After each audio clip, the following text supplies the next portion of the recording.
The sun hung like a burning coin against the bleached sky when Evelyn Harper found him bleeding into the cracked earth beside Willow Creek. High noon in late August, and the heat pressed down on the land like the weight of God's own judgment. She'd ridden out to check the north fence line, though Lord knew there wasn't much left worth protecting, just a handful of sheep too stubborn to die, and a ranch that looked like the ghost of better times. The creek bed stretched before her dry as old bones, nothing but dust and scattered rocks where water used to run. But there, twisted among the thorny mesquite, she saw him. A young man, maybe 24 or 25, with copper skin and long black hair matted with blood. His leg was caught in a rusted bear trap, the metal teeth biting deep into flesh and bone. An arrow shaft protruded from his shoulder, the fletching bright red against his torn buckskin shirt. Comanche. She knew it from the cut of his clothes, the way his hair was braided, the beadwork on his leather vest. Enemy territory, her mind whispered, the same voice that had kept her alive for 31 years in this God-forsaken country. Turn around. Ride away. Pretend you never saw him. But as she stared down at his face, another voice rose up from the deep places of memory. Her father's voice, speaking words that had gotten him lynched 12 years ago. Some things matter more than fear, Evie. Some things matter more than staying safe. The young warrior's eyes fluttered open dark as storm clouds and fixed on her face. No pleading, no begging. Just a steady gaze that seemed to ask a question she couldn't quite name. Blood seeped from the trap into the thirsty ground, and she could see the life leaving him drop by drop. Evelyn Harper dismounted her horse and walked toward the man who might very well be her death. Eve's ranch squatted on the edge of Black Mesa like a broken promise, all weathered wood and failing hope. The main house was a squat adobe structure her father had built with his own hands, back when dreams still seemed possible, and the land held water enough for a man to make his way. Now the roof leaked, the windows were boarded with scrap wood, and the sheep pen held maybe 30 animals, where once there'd been hundreds. She'd dragged the wounded Comanche here on a makeshift travois, his unconscious body, bumping over every rock and rut in the 2-mile journey. By the time she got him to the root cellar behind the house, his breathing was shallow, and his skin had taken on the gray pallor of a man dancing with death. The cellar was cool and dark, carved into the hillside, with thick walls that kept the temperature steady year-round. Perfect for storing potatoes and preserves. Perfect, too, for hiding a man the whole territory would want to see hanged. She'd cleaned his wounds by lamplight, working the arrow free from his shoulder, with hands that shook despite her best efforts. The bear trap had done its worst damage to his lower leg, crushing muscle and scraping bone, but it had missed the major blood vessels. He'd live if infection didn't take him, if his own people didn't come looking, if the townsfolk of Ash Creek didn't catch wind of what she'd done. A lot of ifs in a land where certainty was the only currency that mattered. The next morning brought visitors. Eve was checking her few remaining sheep when she spotted the dust cloud rising from the direction of town. 3 riders moving fast across the scrub. She recognized Sheriff Judd Tucker's distinctive slouch in the saddle long before she could make out his face, and her stomach tightened with familiar dread. Beside him rode his wife, Ada May, sitting her horse with the rigid posture of a woman who'd never learned to bend, not even for comfort. The third rider was Caleb Morrison, one of Tucker's deputies, a nervous man with quick eyes and a trigger finger to match. They reined up in her front yard, raising a cloud of dust that made her sheep bleat and scatter. Tucker climbed down from his horse with the deliberate movements of a man who wanted everyone to notice how calm he was, how in control. He was pushing 50 with gray, streaking his brown beard and deep lines carved around his eyes by years of squinting into the desert sun. He'd been sheriff of Ash Creek for 8 years now, ever since the previous lawman had taken a bullet during a bank robbery. Tucker had stepped into the role like he was born for it. And maybe he had been. There was something in him that needed to impose order on chaos, to make the world bend to his will through fear, if necessary. Ada Mae Tucker climbed down beside her husband, smoothing her dark skirts with hands that never seemed quite still. She'd been the schoolteacher before she married Tucker, and she still carried herself like a woman accustomed to being obeyed without question. Her pale eyes swept over Eve's property with the kind of disapproval that cut deeper than any outright insult. "Morning, Eve," Tucker said, touching the brim of his hat in a gesture that was more mockery than courtesy. "Heard you had some trouble out here yesterday." Eve kept her expression neutral, though her heart was hammering against her ribs. "What kind of trouble would that be, Sheriff?" "About wolf attack." Ada Mae spoke up, her voice sharp as broken glass. "Young Billy Cartwright said he saw you dragging something bloody across your yard yesterday afternoon.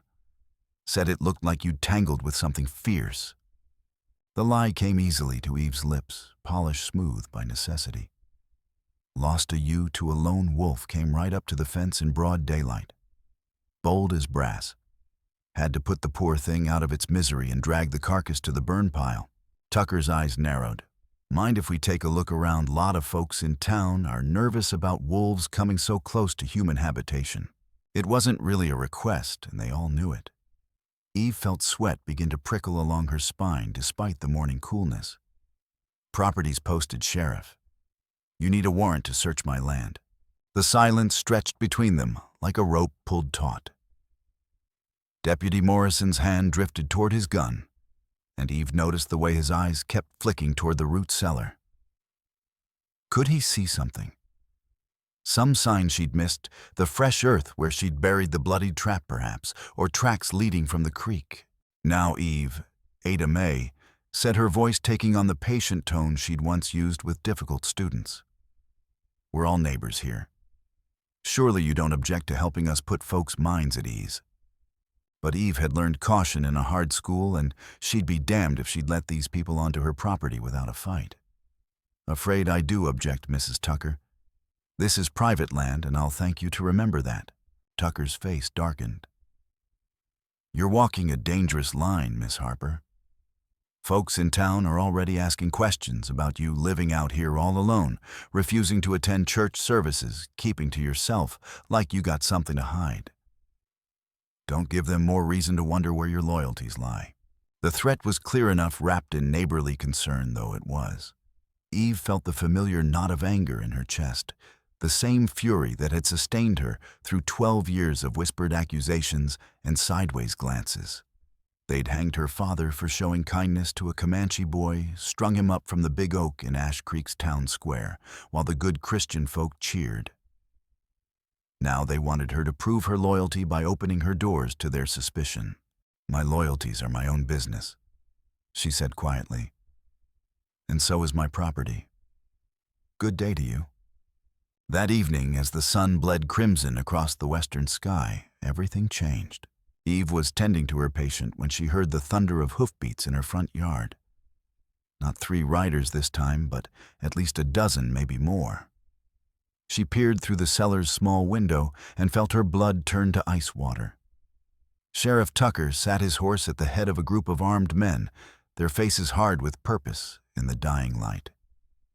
She recognized most of them ranchers and store owners from Ash Creek, men she'd known since childhood. Men who'd stood silent while her father swung from a rope. Ada Mae Tucker was there too, mounted on her mare and holding a lantern that cast dancing shadows across her pale face. Behind her rode Deputy Morrison and 3 other lawmen, all carrying rifles. This wasn't a social call or even an official search. This was a lynch mob dressed up in badges and self-righteousness. Behind Eve, the young Comanche warrior stirred on his makeshift bed of horse blankets. His fever had broken sometime during the afternoon, and though he was still weak from blood loss, his eyes were clear and alert. He'd told her his name was Koa Red Bear, and that he'd been scouting for his band when he'd stumbled into the trap. Some settler had placed it along an old game trail, he said, probably hoping to catch deer or elk. Instead, it had caught him, and then a settler's arrow had found him while he struggled to free himself. "They come for me," Koa whispered, struggling to sit up despite his wounds. "Stay down," Eve hissed. They don't know you're here, not for certain. But even as she said it, she knew it was a lie. Someone had seen something, or guessed, or simply decided that Eve Harper needed to be taught a lesson about harboring enemies. It didn't matter which. The result would be the same. Tucker's voice boomed across the yard, amplified by the still evening air. "Eve Harper, come out here where we can see you." She climbed the cellar steps on shaking legs, her Winchester rifle clutched in her hands. Through the kitchen window, she could see the mob spreading out around her house, cutting off any hope of escape. Their torches and lanterns turned her front yard into a theater of dancing shadows and harsh light. "Open up, Eve." Ada Mae called out, her voice sweet as poisoned honey. "We know what you've done. We know you're harboring a savage in there somewhere. Make this easy on yourself and hand him over." Eve's hands tightened on her rifle. Through the window, she could see Morrison and two other men dismounting, probably planning to circle around to the back of the house. They'd search every room, every outbuilding, every hole in the ground, until they found what they were looking for. And when they did, and when she thought of her father's face in those final moments, the way his eyes had found hers in the crowd as the noose tightened around his neck. He'd looked proud even then. Proud and unafraid and certain that he'd done the right thing no matter the cost. Eve Harper stepped out onto her front porch, rifle raised. "That's far enough," she called out, her voice carrying clearly across the yard. "This is private property, and you've got no right to be here." Tucker urged his horse closer, stopping just beyond rifle range. "Put down the gun, Eve. Don't make this harder than it has to be." I said that's far enough. She worked the rifle's lever, the metallic sound, sharp and final in the evening air. "Next man takes a step toward my house, gets a bullet for his trouble." For a moment, the standoff held. Then Ada Mae's voice cut through the tension like a blade. "You're just like your father. Aren't you willing to die for savages who'd scalp you as soon as look at you?" Well, we know how to deal with traitors in this town. The word hit Eve like a physical blow. Traitor. The same word they'd shouted at her father as they dragged him to the hanging tree. The same word that had followed her for 12 years, whispered behind hands and spoken in the spaces between prayers. "I'm no traitor," she said, and her voice was steady despite the fear clawing at her insides. "I'm just a woman trying to live in peace on her own land." Peace. Tucker laughed, but there was no humor in it. "You call harboring Comanche raiders peaceful. You think we don't know what you're doing out here, Eve. You think we're all blind and stupid." He gestured to the men around him, their faces grim in the torchlight. "These are good men, Eve. Family men with wives and children to protect.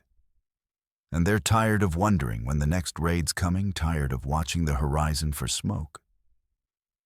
If you're hiding one of those murdering bastards in there, then you're as guilty as he is."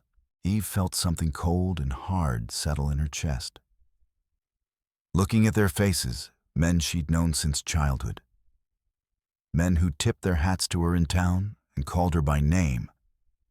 She saw the same ugly certainty that had killed her father.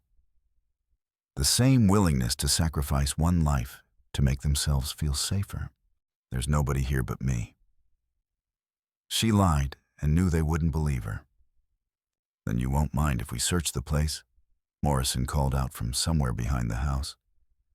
Just to put everyone's mind at ease. Eve swung her rifle toward the sound of his voice. "I mind plenty, and the first man sets foot on my porch is going to regret it." The threat hung in the air like smoke from a gun barrel. For a long moment, nobody moved. Then Tucker slowly began to dismount, his movements deliberate and unhurried. "Last warning, Sheriff. You won't shoot me, Eve," Tucker said, stepping forward with his hands held wide, showing he carried no weapon. "You're not a killer no matter what else you might be." But he was wrong. Standing there on her father's porch with her father's rifle in her hands and her father's courage burning in her chest, Eve Harper discovered that she was exactly that dangerous. The rifle bucked against her shoulder, and Tucker stumbled backward with a curse as the bullet kicked up dust at his feet. "The next one goes center mass," she shouted. "Now get off my land, all of you." The mob erupted in angry shouts, men cursing and horses dancing nervously as their riders struggled to control them. But they didn't advance. Not yet. The sight of a woman willing to kill for whatever she was hiding had given them pause, made them remember that courage could be more dangerous than any weapon. Tucker remounted his horse, his face dark with fury. "This isn't over, Eve. You hear me. This isn't close to over." They rode away in a cloud of dust and muttered threats, but Eve knew they'd be back. Come morning, they'd return with more men, more guns, and a plan that didn't depend on her cooperation. She'd bought herself time, nothing more. In the cellar below, Koa Red Bear had heard every word. By the third day, Koa's fever had broken completely, but infection was setting into his leg wound despite Eve's best efforts. She'd used up the last of her medical supplies, laudanum, for pain carbolic acid, for cleaning wounds, clean bandages, and her patient was growing weaker by the hour. The nearest doctor was in Ash Creek, and after the confrontation with Tucker's mob, she might as well paint a target on her back as ride into town. But there was another option, one that meant risking everything on a desperate gamble. Old Henry Morelos ran the general store on the outskirts of Ash Creek, selling supplies to ranchers and travelers who didn't want to deal with the gossip and scrutiny of the main commercial district. He was a decent man, or as decent as anyone could afford to be in a place like this, and he'd known her father well enough to nod when their paths crossed. More importantly, he kept medical supplies for emergencies and asked fewer questions than most. Eve waited until well after midnight, when the moon was dark and the world was wrapped in velvet shadow. She saddled her horse and rode the long way around to Henry's store, following deer trails and creek beds to avoid the main roads. The building squatted beside a lonely crossroads, its windows dark and its door secured with a heavy chain and padlock. She'd brought tools for breaking in, but found she didn't need them. The back window had a loose catch, probably broken by wind or weather and never properly repaired. She slipped inside like a ghost, moving by touch and memory, through the cluttered aisles, until she found what she needed: fresh bandages, antiseptic powder, morphine tablets for the pain. She left a $10 gold piece on the counter, more than enough to cover what she'd taken, and slipped back into the night. It was on the ride home that she realized she was being followed. The sound came first, hoofbeats matching her horse's pace, staying just far enough back to avoid detection.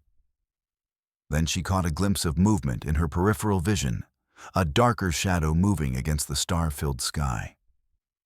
Someone was tracking her, had probably been waiting and watching for her to make exactly this kind of mistake. Eve urged her horse into a faster pace, following a narrow canyon that would bring her home by the back trail. But the sounds of pursuit grew closer, and she could hear voices now, men calling to each other in low, urgent tones. How many? 3, maybe 4. Enough to overwhelm her if they caught her in the open. She was still half a mile from home when her horse stumbled in a prairie dog hole, going down hard and throwing her from the saddle. She hit the ground rolling, clutching the bag of medical supplies against her chest, and came up running. Behind her, she could hear her horse struggling to its feet, probably lamed, but alive. She couldn't stop to check. The pursuers were too close now, their voices carrying clearly in the still air. She went down, "Hurry up before she gets away." Eve reached her ranch just as the eastern sky began to lighten with the promise of dawn. She burst through the kitchen door and locked it behind her, then rushed to the cellar where Koa waited. He was sitting up when she arrived, his dark eyes alert despite the fever that still glazed his skin. "They followed you," he said. It wasn't a question. "Yes." She began unwrapping his bandages, examining the angry red infection that was spreading up from his leg wound. "But I got what we needed." She worked quickly, cleaning the wound with fresh antiseptic and applying new bandages. The infection was bad, worse than she'd hoped, but it hadn't reached the point of no return. Not yet. She gave him 2 morphine tablets and watched as the pain lines around his eyes began to ease. "You should not have risked this for me," Koa said quietly. "I am nothing to you. Less than nothing. An enemy.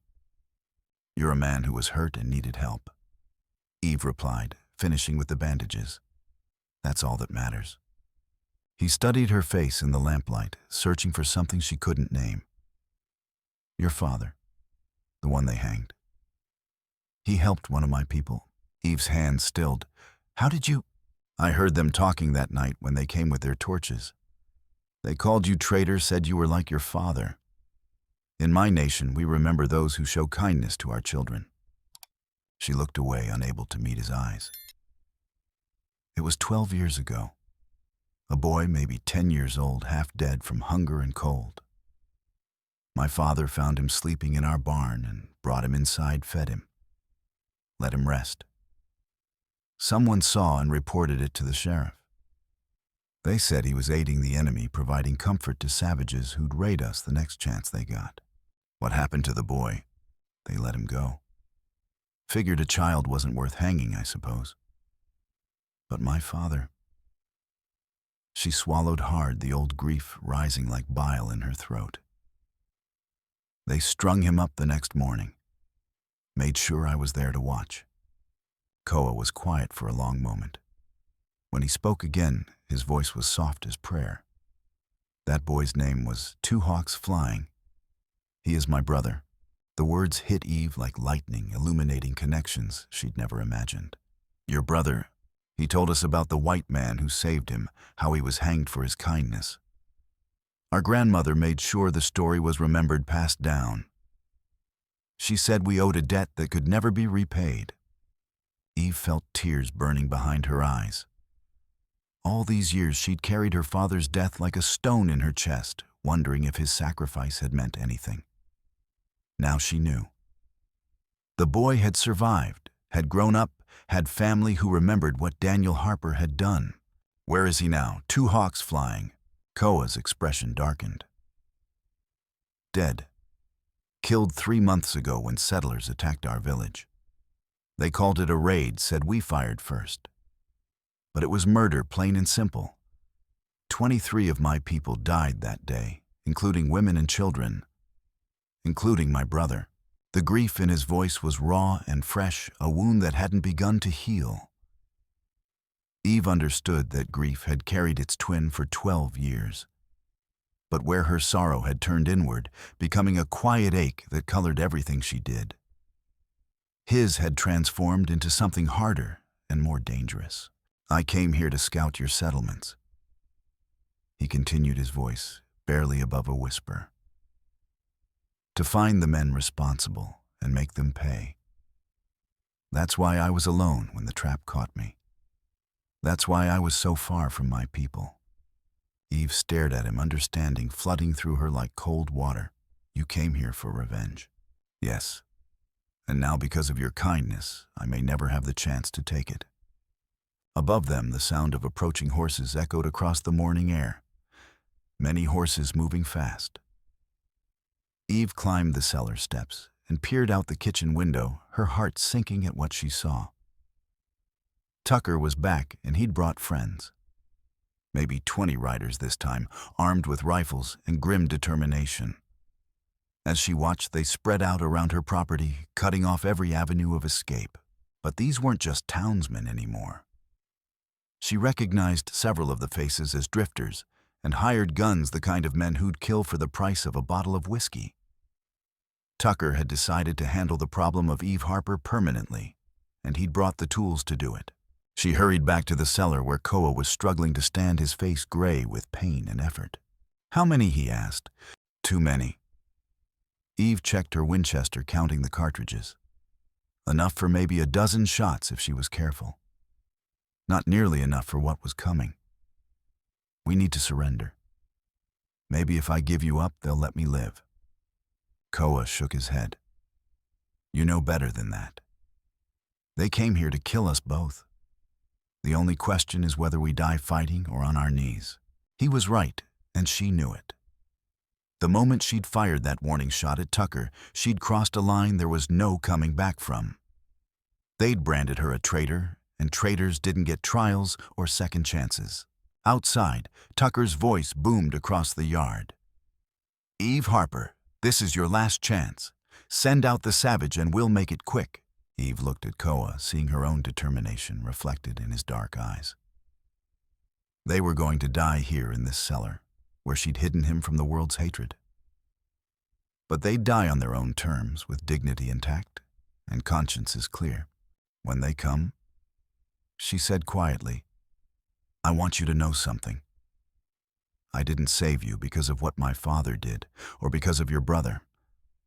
I saved you because it was the right thing to do. Because in a world full of hatred and fear, someone has to choose kindness. Koa smiled, and for a moment the pain and anger left his face, replaced by something that might have been peace. Your father would be proud. Then the shooting started. The attack came at dawn, just as the sun crested the eastern hills and painted the desert in shades of gold and crimson. Eve heard the thunder of hoofbeats first, then the sharp crack of rifle fire as Tucker's men opened up on the house. Bullets punched through the thin walls, sending splinters of wood flying like deadly rain. She'd positioned herself at the kitchen window with her Winchester, while Koa took the back bedroom despite his injuries. They had maybe 24 cartridges between them, facing at least twice as many enemies. The mathematics of death were simple and unforgiving. Eve squeezed off her first shot, watching one of Tucker's hired guns tumble from his horse with a scream. The return fire was immediate, and devastating bullets shattering glass and chewing chunks from the window frame. She ducked down, waiting for the barrage to ease, then popped up for another shot. From the back of the house, she could hear Koa's rifle talking, the lever action working with mechanical precision. He might be wounded, but he was still Comanche, still a warrior born and bred. Every shot counted, every bullet found its mark or came damn close. But there were too many of them, and they had all the time in the world. Tucker's voice carried over the gunfire, shouting orders to his men. They were spreading out, looking for weak points, planning to rush the house from multiple directions. It was only a matter of time. That's when the fire started. Eve smelled smoke, first acrid and harsh in the morning air.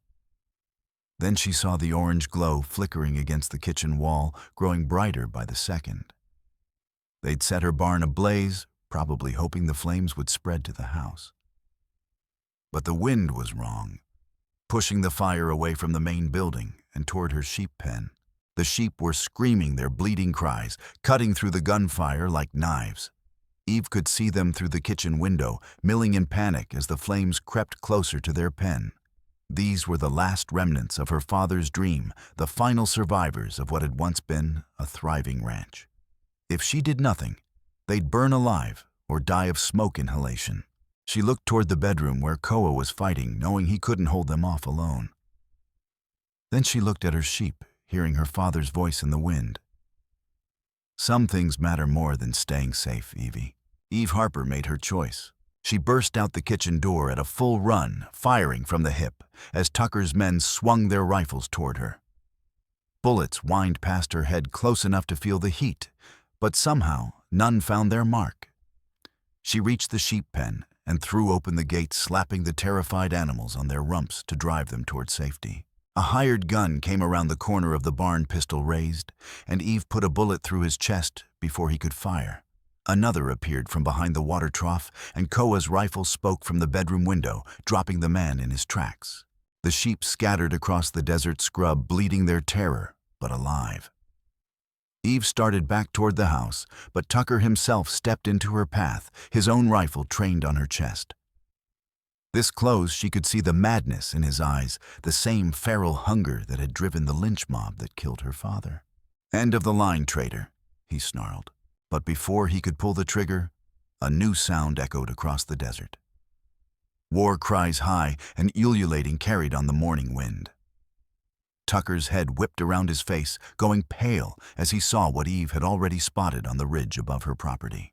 Comanche warriors, maybe 30 of them, mounted on painted horses and armed for war. They sat their mounts like statues carved from stone in fury, watching the battle below with dark, unreadable eyes. "Jesus Christ," Tucker whispered. The war party came down the slope like a force of nature, their horses' hooves drumming against the hard earth like thunder. Tucker's hired guns broke and ran, their courage evaporating in the face of Comanche steel. But the townsmen stood their ground, forming a ragged defensive line around Tucker himself. That's when Eve noticed something that made her blood run cold.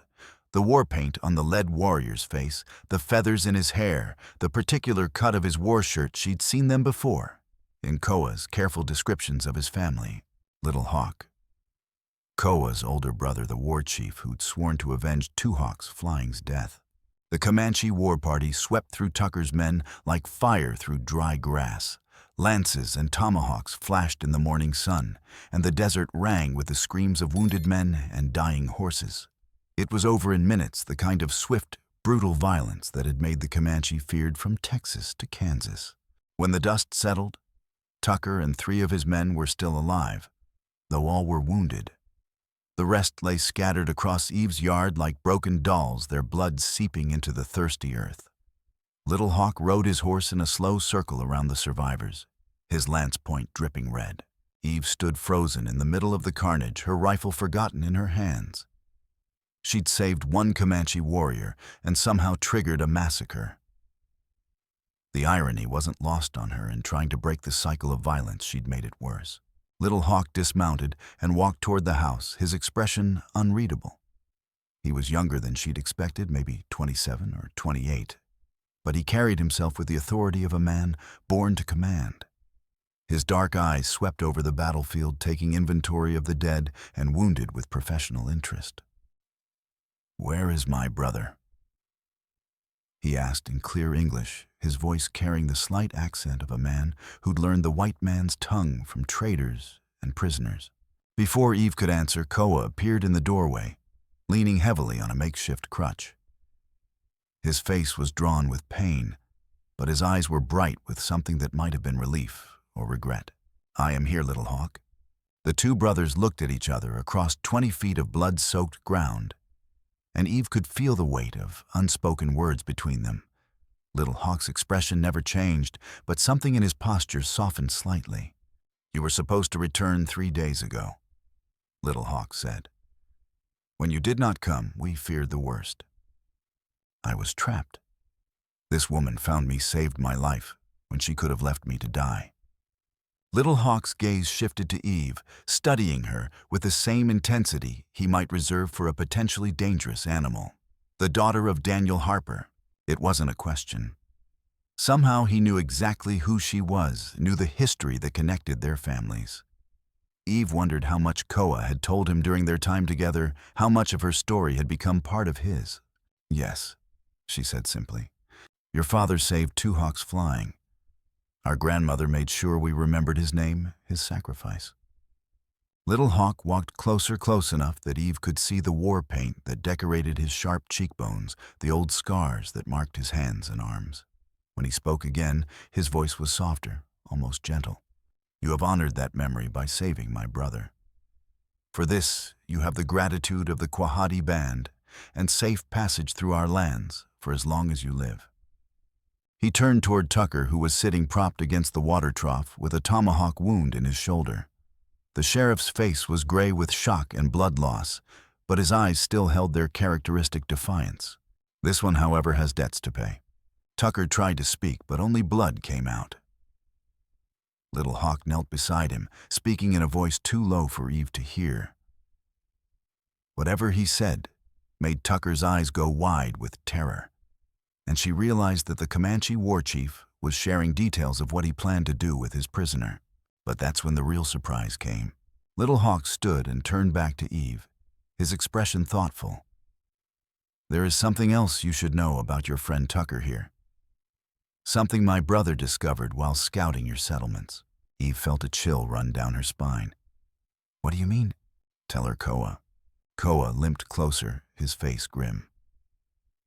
"I told you I came here for revenge, to find the men who killed my brother and our people. What I didn't tell you was that I found them. Or rather, I found the man who led them." He looked down at Tucker with undisguised hatred. 3 months ago, this man came to our village under a flag of truce.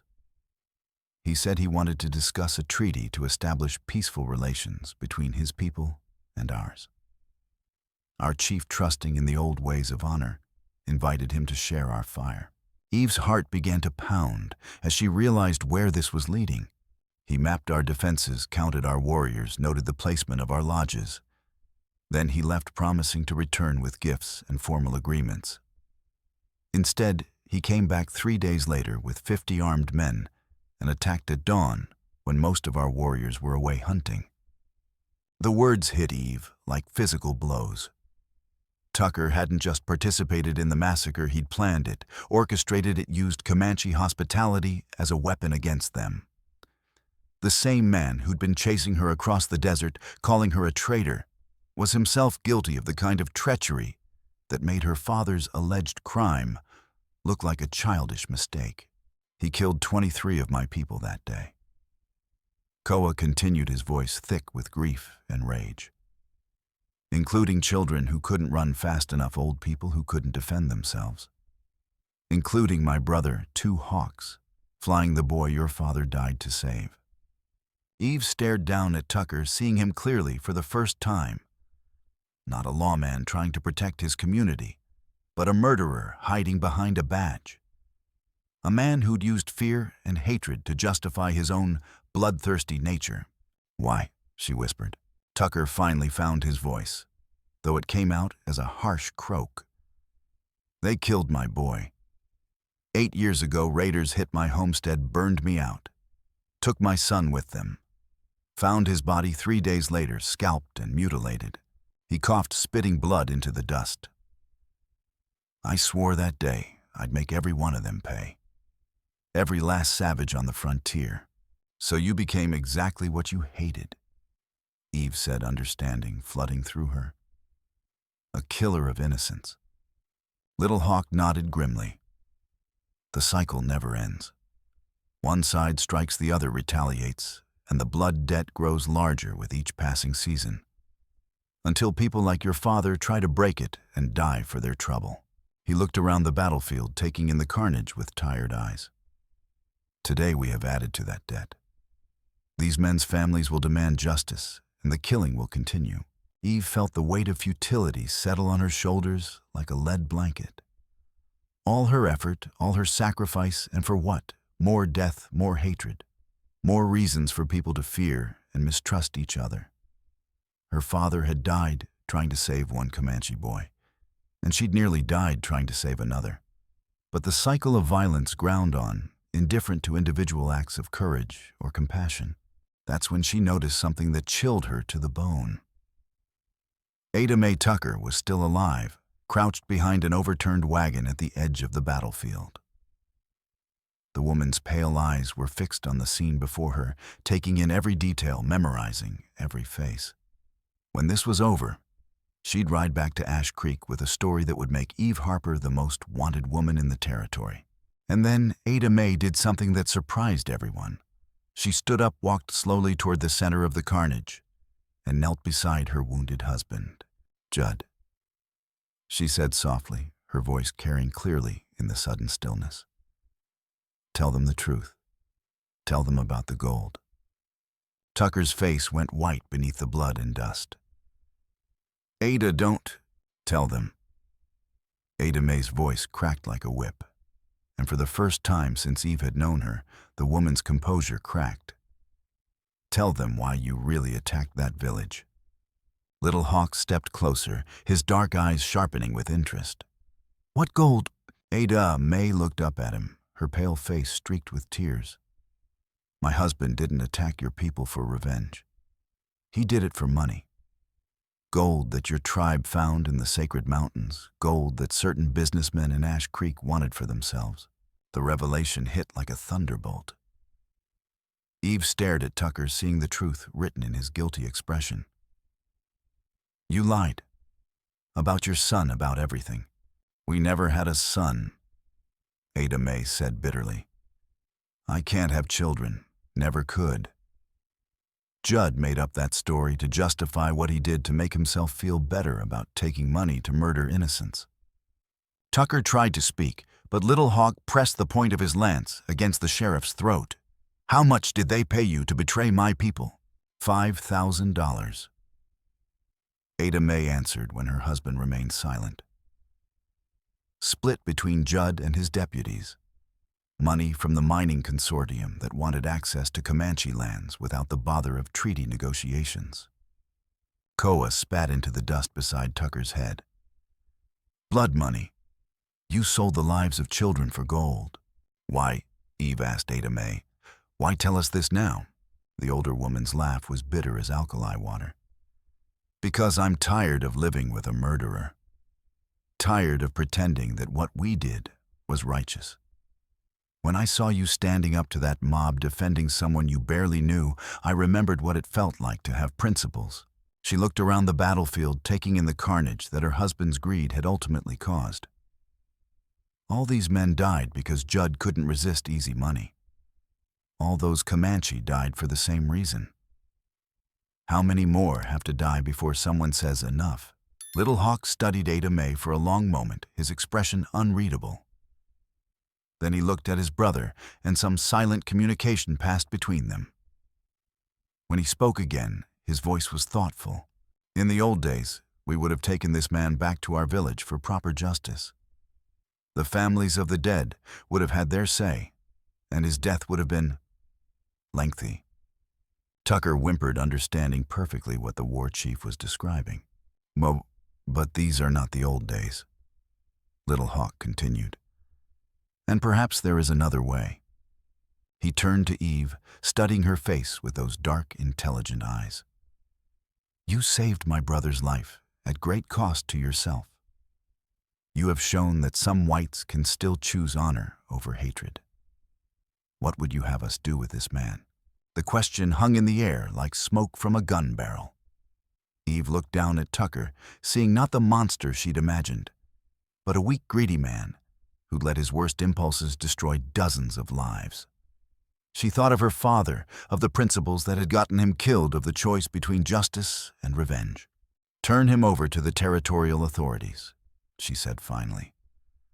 Let him stand trial for what he's done. Let the whole territory know the truth about the massacre. Little Hawk raised an eyebrow. You believe white man's justice will serve. I believe the truth has power, Eve replied. And I believe that cycles of violence only end when someone chooses a different path. Koa limped closer, his face troubled. My brother, our people demand justice for what was done to them. If we simply hand him over to white authorities, they may see it as weakness. Then let me go with you. Eve said the words surprising even herself. Let me speak to your people, tell them what I know about Tucker and his crimes. Let me bear witness to the truth. The two brothers exchanged another look, and Eve could see them weighing her proposal against their own cultural obligations. Finally, Little Hawk nodded slowly. Oh, very well. You will come to our village as an honored guest, and Tucker will face the judgment of those he wronged. But know this, if our people demand his death, we will not stop them. Eve felt a mixture of relief and terror. She was about to walk into a Comanche village, something no white woman had done and lived to tell about. But she'd given her word, and more importantly, she'd found a way to break the cycle that had claimed so many lives. Ada Mae stood up, brushing dust from her dark skirts. I'll ride back to town, tell people what really happened here. Some won't believe me, but enough will. The mining consortium will have some explaining to do. They'll blame you for your husband's crimes, Eve warned. Let them. I've been living with the guilt for 3 months. At least now I can sleep with a clear conscience. As the Comanche warriors bound Tucker's wounds and prepared him for transport, Eve gathered what few belongings she could carry.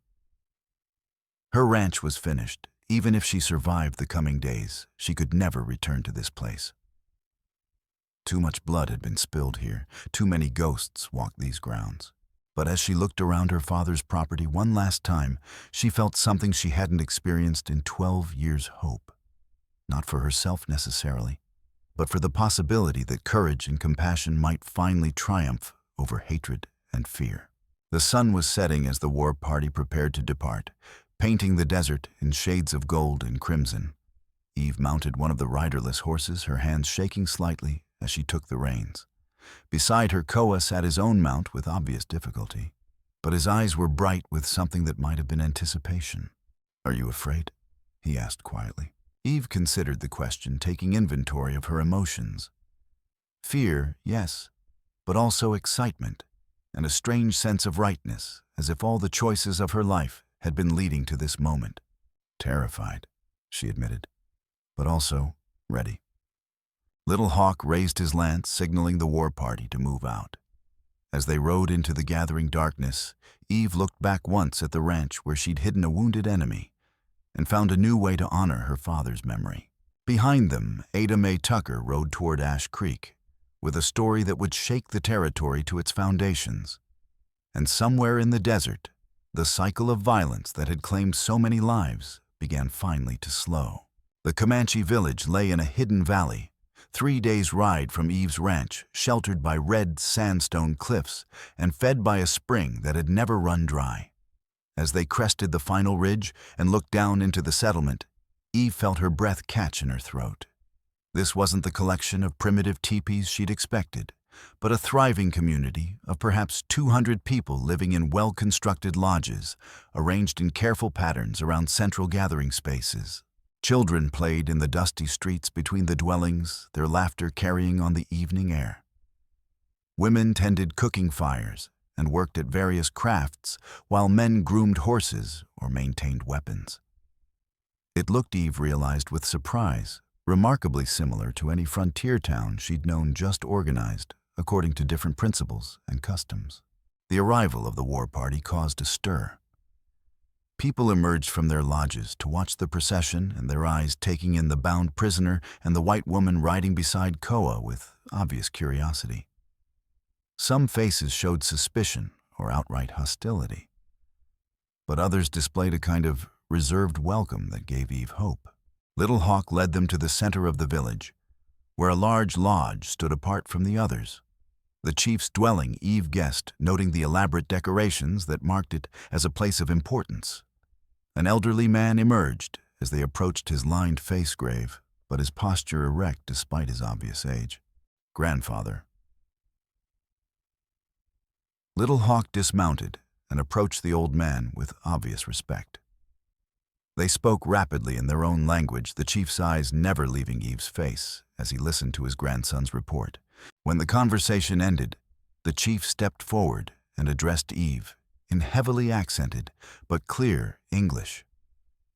"I am called Storm Crow, chief of this band.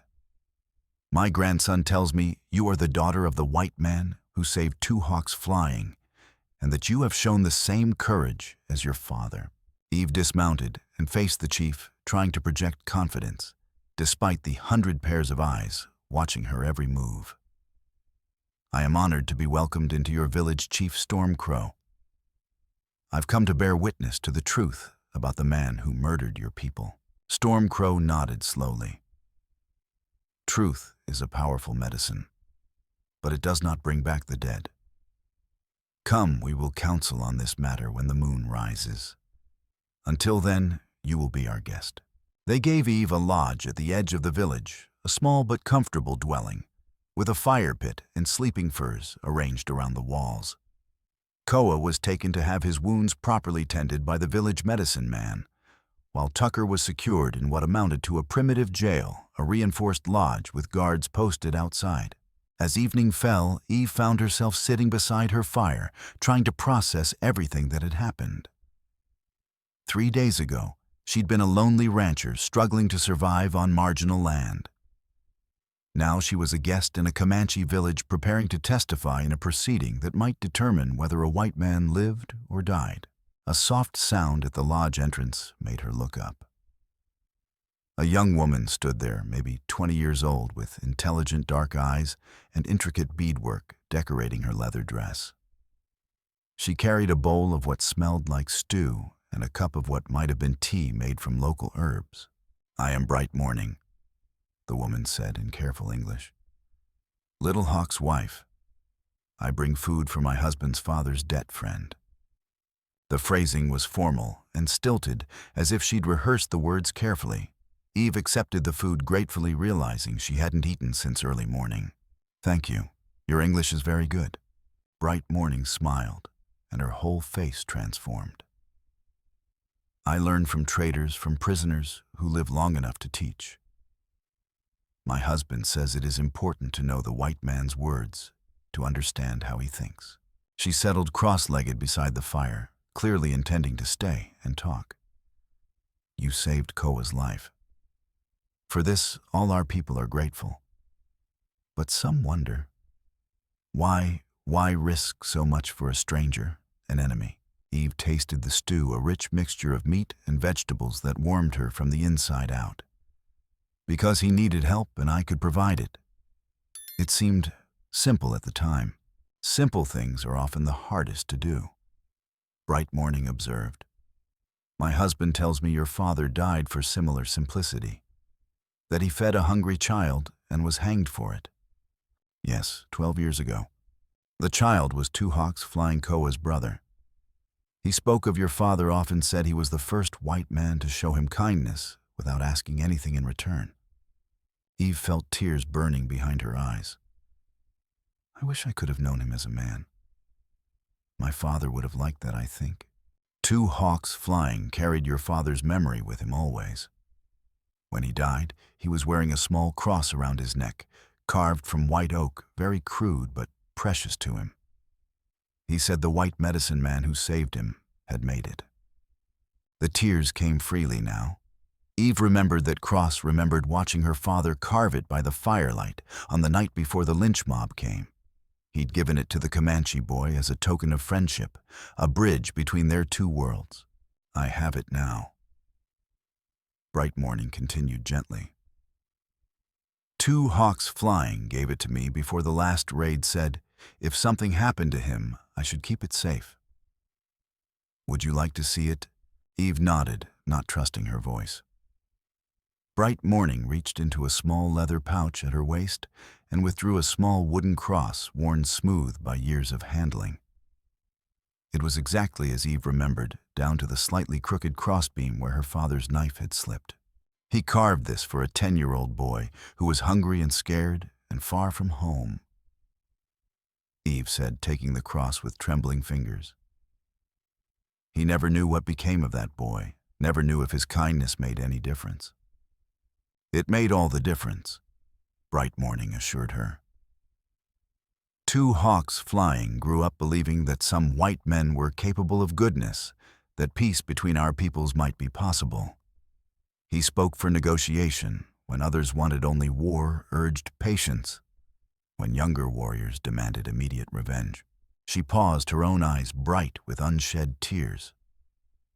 "When the soldiers came to our old village under a flag of truce, Two Hawks Flying was the one who convinced our chief to hear them out. He believed in the possibility of peace right up until Tucker's bullets found him. The irony was almost too painful to bear. The boy her father had saved had grown up to be a voice for peace, only to be murdered by the very white men he'd trusted. Tucker's betrayal hadn't just killed bodies, it had killed hope, destroyed the possibility that two cultures might find common ground. Tomorrow, when the council meets, some will call for Tucker's death," Bright Morning warned. "They will say that white men only understand violence, that showing mercy is seen as weakness." "How will you answer them?" Eve clutched the wooden cross, feeling its familiar weight in her palm. "I'll tell them what my father told me, that some things matter more than fear, that someone has to choose a different path if the cycle is ever going to end. And if they don't listen, then at least I'll have tried. At least I'll have honored his memory by standing for what he believed in." Bright Morning smiled, but it was a sad expression. "You are very much like your father, I think." Two Hawks Flying would have approved. After Bright Morning left, Eve sat alone by her fire, staring into the flames and thinking about the path that had brought her to this place. Tomorrow she would stand before a Comanche council and argue for Tucker's life, not because she forgave him, but because she refused to let his crimes justify more bloodshed. It was, she realized, exactly what her father would have done. The council convened at dawn in the village's central plaza, with Storm Crow presiding from a raised platform made of flat stones. The entire population seemed to have gathered for the proceeding, and their faces ranging from curious to hostile, as they watched Tucker being led to the center of the circle. The sheriff looked haggard and afraid, his earlier bravado completely gone. Eve stood beside Koa, who, despite his injuries, had insisted on attending. Little Hawk sat with the other war chiefs, his expression carefully neutral. Around the circle, she could see the faces of people who had lost family members in Tucker's raid, mothers who had buried children, men who had lost brothers, elders who had watched their peaceful way of life shattered by white man's greed. Storm Crow spoke first, his voice carrying clearly across the assembled crowd. He recounted the history of the massacre, the loss of life, and the betrayal of trust that had led to this moment. When he finished, he called upon the families of the dead to speak their piece. One by one, they came forward. A woman whose 6-year-old daughter had been trampled by cavalry horses. A man whose elderly father had been shot down while trying to protect the medicine lodge. A young mother whose infant son had died of smoke inhalation when the soldiers burned their village. Each testimony was like a knife to Eve's heart. She watched Tucker's face as the grieving relative spoke, saw him flinch with each new revelation of suffering his greed had caused. Whatever else he wasn't completely without conscience. The weight of what he'd done was crushing him as surely as any physical torture. When the families had finished, Storm Crow turned to Little Hawk. "What does the war chief say? How should this man pay for his crimes?" Little Hawk stood slowly, his eyes never leaving Tucker's face. In the old days, the answer would be simple. Blood for blood, death for death. We would take him to the sacred mountain and let the families of the dead extract their revenge slowly over many days. A murmur of approval ran through parts of the crowd. Eve felt her stomach clench with dread. But these are not the old days. Little Hawk continued. The white woman who saved my brother has asked to speak for this man, to offer another path. I believe we should hear her words before we decide. Storm Crow nodded and gestured for Eve to step forward.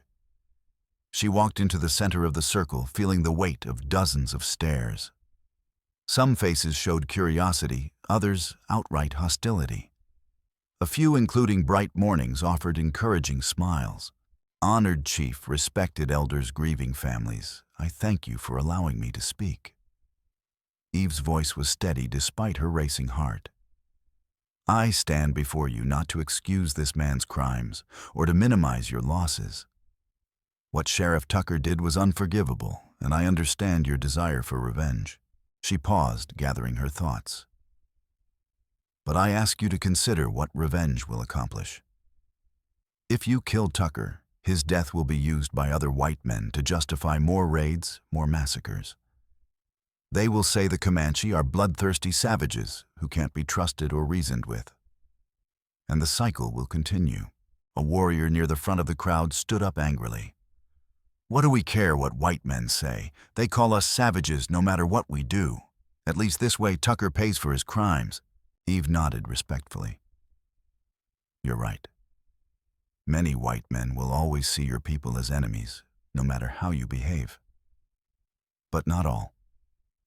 There are some, like my father, who can be reached. And for those people, how you handle this situation will matter. She pulled the wooden cross from her pocket, holding it up for all to see.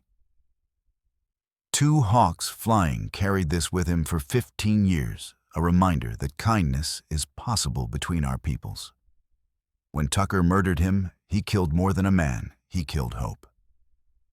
But if you show mercy today, if you choose justice over revenge, you can resurrect that hope. An elderly woman stood up from the crowd. Eve recognized her as one of the village's senior matriarchs, a person whose words would carry considerable weight. White woman, you speak of justice. What justice is there in letting this murderer live while our children lie in the ground? It was the question Eve had been dreading, the one she wasn't sure she could answer convincingly. She thought of her father, of the principles that had cost him his life, and found the strength to continue. The justice of truth honored grandmother. If Tucker dies here, his crimes die with him. But if he lives to face trial in white man's courts, his testimony can expose the men who paid him the mining consortium that orchestrated the massacre. His confession can prevent future raids by showing the world what really happened. She looked around the circle meeting as many eyes as she could. More than that, sparing his life will demonstrate that the Comanche are capable of mercy, that you fight only when forced to defend yourselves.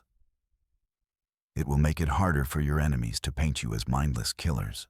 Koa stepped forward, leaning heavily on his crutch, but speaking with firm conviction. The white woman speaks wisdom. I have lived among her people, seen how they think. They fear us because they believe we are different from them, that we feel no mercy or compassion. If we show them otherwise, some minds may change. The debate that followed was intense and emotional. Some argued for traditional justice, the kind of prolonged torture that would satisfy the spirits of the dead. Others supported Eve's proposal, seeing the political advantage in demonstrating Comanche mercy. A few suggested compromise, a quick death instead of torture or maiming Tucker, before turning him over to white authorities. Through it all, Tucker sat in terrified silence, understanding enough of what was being discussed to know his life hung in the balance. At one point he tried to speak, but Storm Crow silenced him with a sharp gesture. This was not his time to plead for mercy. Finally, Storm Crow called for silence. The debate had gone on for over an hour, with no clear consensus emerging. The old chief looked tired, weighed down by the responsibility of making a decision that would affect his people's future. "We will vote," he announced. "All adults of the band will have their say. Those who favor the old justice stand to my right. Those who support the white woman's proposal stand to my left." Eve held her breath as the crowd began to move. For a moment, it seemed as if more people were moving to the right toward traditional revenge. Then, a surprising figure stepped left, the elderly matriarch who had challenged Eve earlier. "I lost my grandson in the raid," the old woman announced. "But I also remember the stories my grandmother told of times when Comanche and white men traded in peace. Perhaps those times can come again if we are wise enough to plant the seeds." Her movement seemed to influence others. More people began moving left until the two groups were roughly equal in size. Storm Crow counted carefully, then recounted to be certain. "The vote is tied," he announced. "In such cases, tradition gives the deciding voice to the chief." The plaza fell completely silent. Storm Crow looked at Tucker, then at Eve, then at the faces of his people. When he spoke, his voice was heavy with the weight of leadership. The white woman's words have merit. "We will turn this man over to the territorial authorities, but only after he has made full confession before witnesses. His crimes must be documented, his testimony preserved. And if white man's justice fails, if he escapes punishment through corruption or politics, we reserve the right to reclaim him." A collective sigh seemed to go through the crowd, part relief, part disappointment. Eve felt her knees go weak with gratitude. She had gambled everything on an appeal to mercy, and somehow it had worked. But the biggest surprise came when Tucker himself finally spoke.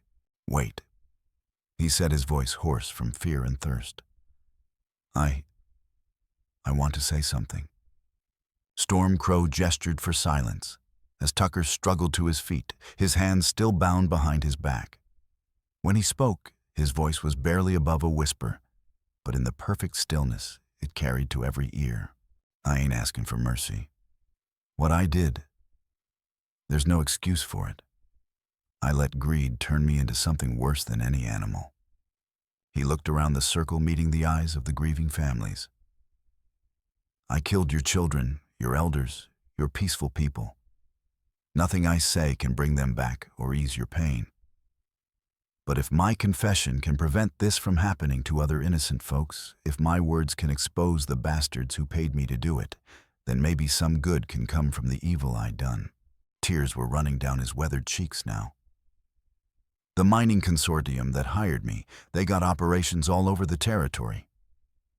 What they did here, they'll do again, somewhere else, unless they're stopped. My testimony can stop them, can save lives on both sides. He turned to Eve, his eyes full of something that might have been gratitude. You saved my worthless life when you had every reason to let me die. I don't understand it, don't deserve it. But I swear to you, I'll make it count for something. The silence that followed was profound. Even the children seemed to sense that they had witnessed something important, a moment when the course of history might have shifted slightly toward justice. Storm Crow nodded slowly. It is decided. We will escort this man to the territorial capital where he will face white man's justice. But first, he will tell his story to our scribes so that the truth is preserved in our records as well. As the crowd began to disperse, Eve felt a hand on her shoulder. She turned to find Little Hawk standing beside her, his expression thoughtful. You have done a remarkable thing today, Eve Harper. You may have saved more lives than you know. I hope so, I pray so. What will you do now? You cannot return to your ranch. Too many of Tucker's supporters remain in Ash Creek. Eve had been wondering the same thing. Her old life was over, burned away in the violence of the past few days. But looking around the village, seeing the faces of people who had chosen mercy over revenge, she felt a new possibility stirring. I'd like to stay if your people will have me. At least for a while. There's so much I could learn here, so much I could teach. Maybe I could help build the bridges my father dreamed of. Little Hawk smiled, the first genuine smile she'd seen from him. I think that can be arranged. My wife speaks English well, but she would benefit from a woman teacher. And our children should learn about the good white people as well as the bad ones. 6 months later, Eve stood on a hill overlooking the Comanche village as the sun set behind the western mountains. The seasonal camp was preparing for winter, with families moving into more permanent shelters and hunters bringing in the last stores of meat before the snows came. It was a sight that would have terrified her a year ago. Now it felt like home. The trial had been a sensation. Tucker's testimony had exposed a web of corruption that reached from small frontier towns to the territorial capital itself. 3 members of the mining consortium had been indicted, and several territorial officials had been forced to resign in disgrace. More importantly, the revelations had sparked a territory-wide debate about Indian policy, with some newspapers actually calling for more humane treatment of native peoples. Tucker himself had been sentenced to 20 years in the territorial prison. It wasn't the death penalty many had demanded, but it was justice of a sort. And true to his word, he had continued to cooperate with authorities, providing information that led to the arrest of several other corrupt officials.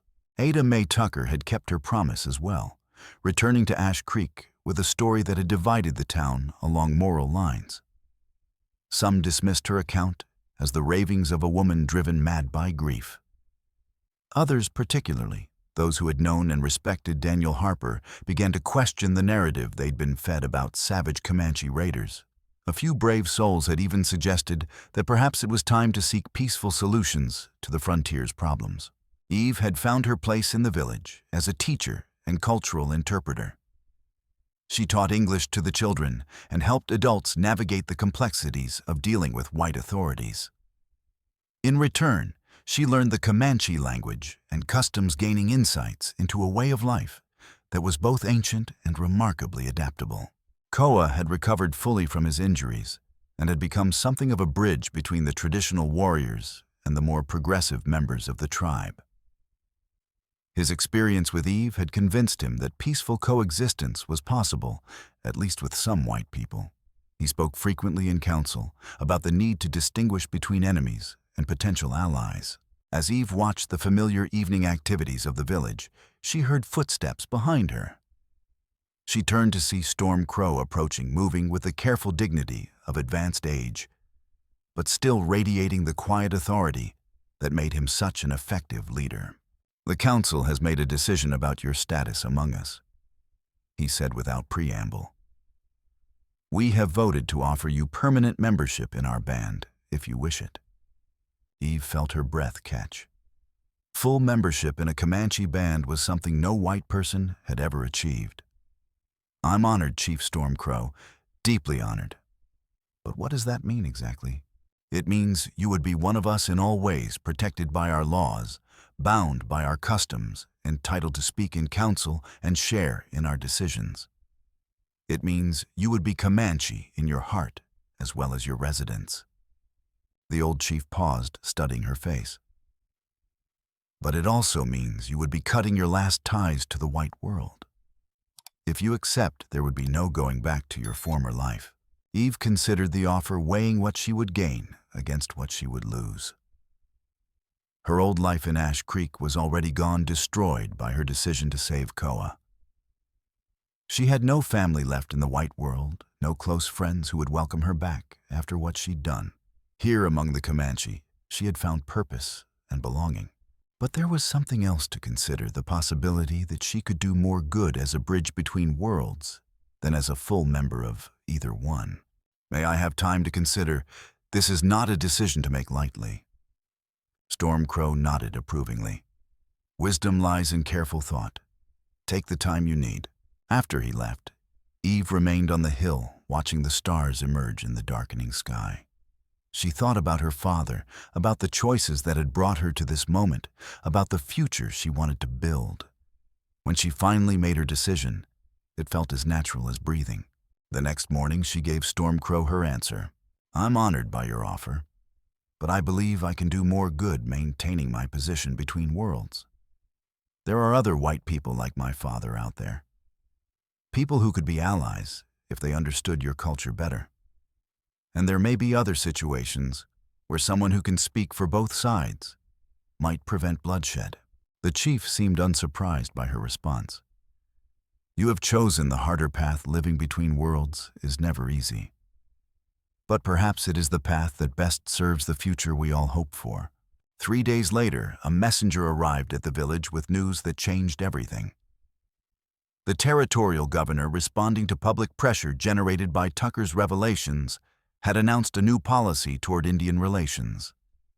Instead of the military-first approach that had dominated frontier policy, the territory would now actively seek peaceful negotiations with native tribes. More importantly, the governor was seeking individuals who could serve as cultural interpreters and negotiators, people who understood both sides and could help bridge the gap between them.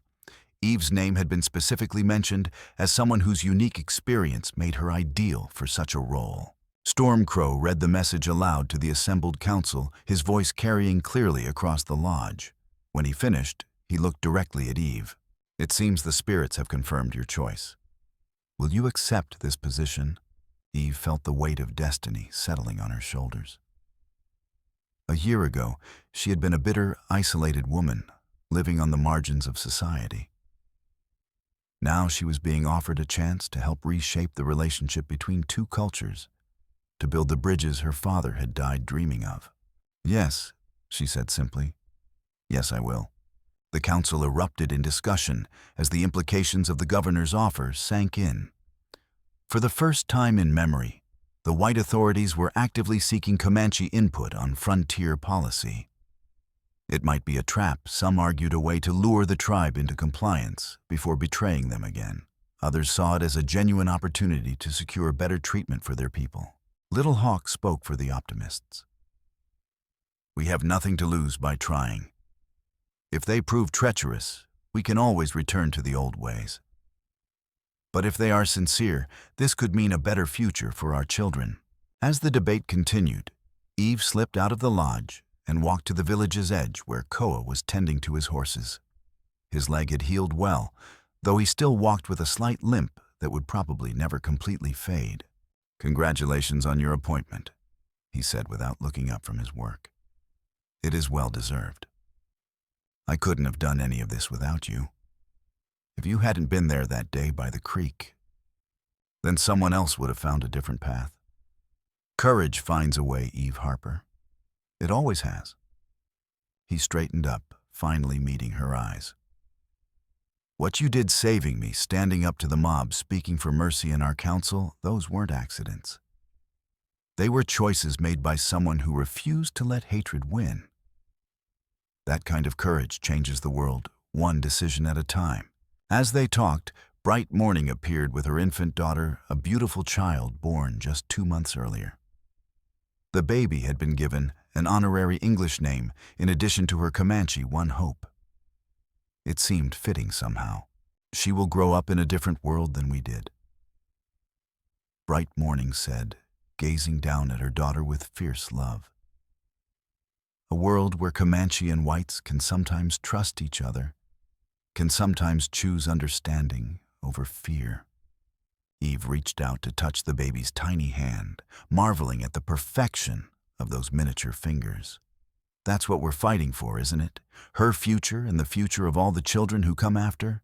As the sun set behind the western mountains, painting the skies in shades of gold and crimson, Eve Harper looked out over the valley that had become her home and thought about the journey that had brought her here.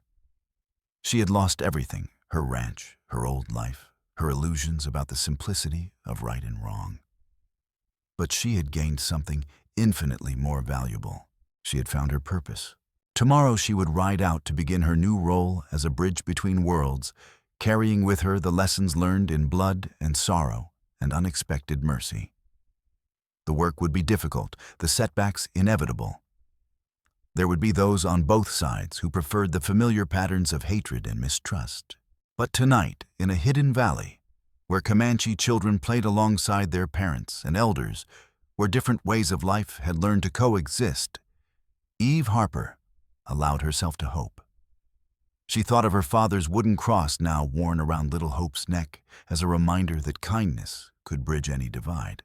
She thought of Tucker serving his sentence, but cooperating with authorities to prevent future massacres. She thought of the council debate she'd just witnessed, where former enemies had argued not about whether to trust white authorities, but about how much trust to extend. Change was possible. Peace was possible. It might take generations to achieve, might require sacrifices she couldn't yet imagine, but it was possible. And sometimes in a world too often ruled by fear and hatred, possibility was enough to keep the light burning in the darkness. The stars emerged one by one in the deepening sky as Eve Harper walked back toward the village, carrying her father's legacy forward into an uncertain but hopeful future. Behind her, the baby named Hope slept peacefully in her mother's arms, dreaming of a world where kindness might finally triumph over cruelty, where courage could indeed change everything. The cycle of violence that had claimed so many lives was finally slowly beginning to break.